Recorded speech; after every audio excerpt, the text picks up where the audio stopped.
So do you have any tips on that and becoming more multi-orgasmic? Oh, yeah. I mean, for me, when I started my practice, I could only come through clitoral stimulation. And then I learned how to come in my G spot, in my A spot, in my cervix, how to have full body energy orgasms, how to squirt, like all these things I learned in my nipple orgasms, anal orgasms, like all these things. That was like, my body doesn't do that. I didn't know. I didn't know until I gave it a chance.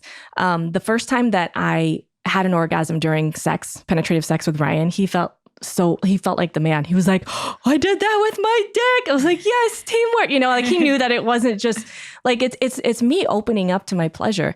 So a lot of it is resensitizing these different parts internally that aren't used to being, that we're not used to feeling.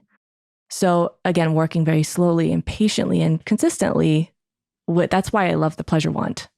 Because I can't quite do that. Yes. And I can work with different areas in there that were either uncomfortable or numb, especially after 4 childbirths. I don't know, I had this image in my mind of like, oh, my vagina is very somehow fragile and can't withstand this or that. I was very wrong. But really patiently practicing resensitizing these parts internally. And that does help create those new neural pathways in the brain. And also another thing is like coupling something that you already feel intense pleasure through. So for example, the clitoris, right? So you can couple that with something new and practice with that for however long you want, however long you feel is right for you.